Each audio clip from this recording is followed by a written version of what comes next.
আমাদের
আমাদের যৌথ বাজারে হাসান মামুনের ভাইয়ের জন্য ঘোড়া মাকড়ার সমর্থনে দেখেন হাজার হাজার লোক মাঠে নামিয়ে গেছে। ইনশাআল্লাহ নিশ্চিত হবে।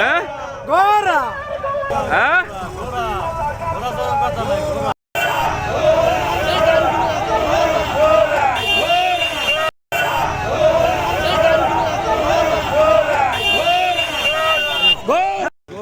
জি সবাই